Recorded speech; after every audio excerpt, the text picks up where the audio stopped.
Mko poa? Fresh kabisa.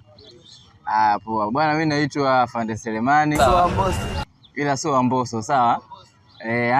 Huyo achana nayo, sawa? Kwani mimi amnifahamu? Dada nani? Ni jina langu mnaniita dada nani? Mimi nakuonaga tu. Kuna watu wana jina lao, huyu hapa. Dada nani? Dada Poti. Haya, sasa mimi kwa majina leo mnifahamu jina langu. Mimi kwa majina naitwa Inspector Pendo Meshurie. Ni mkuu wa dawati la jinsia na watoto wilaya ya Morogoro. Na nimekuja na timu ya watendaji wa dawati kwa kushirikiana na maafisa ustawi wa jamii. Tumekuja kuwatembelea leo vijana wa soko la Mawenzi kwa lengo moja.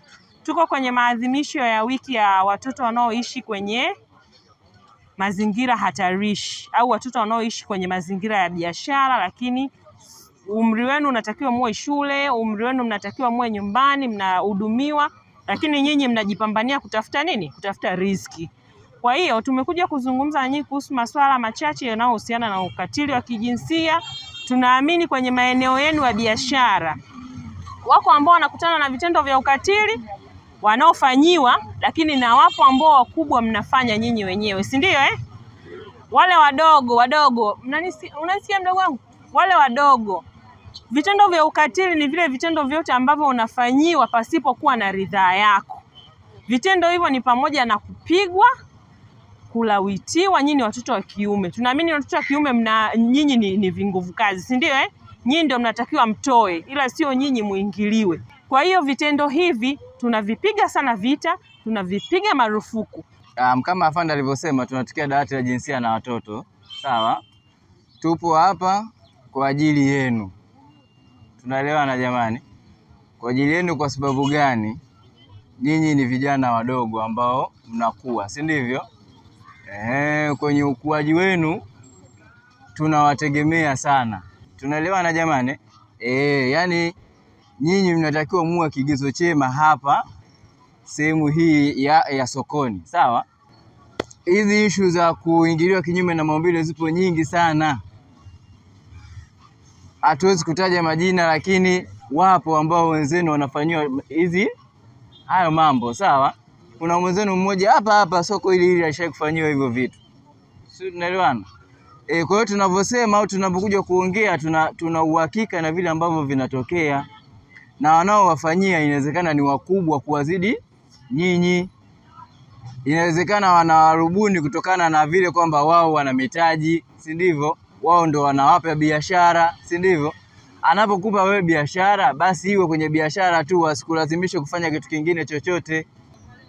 Wote hapo mliokopo wengi ni wanaume, si ndivyo? Kama ni wanaume, basi mnatakiwa mjilinde.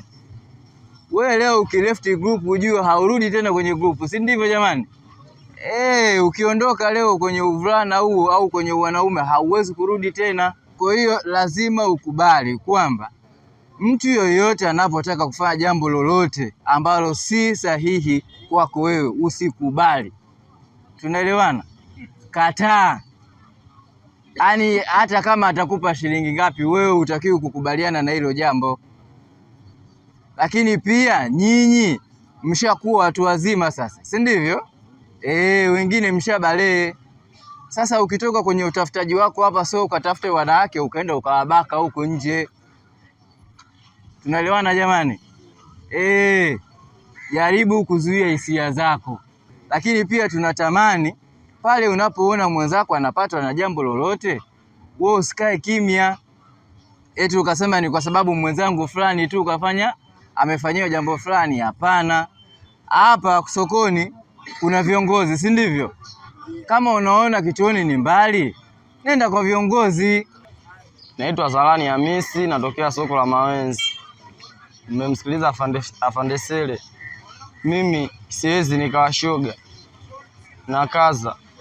Yote alosema mimi nimemuelewa, na mimi nitaulinda utu wangu. Sio natokea mtu huko anakuja hapa na hela zake anatulagai anataka kuduvua utu wetu. Mimi nitakaza kama mwanaume lijali bro.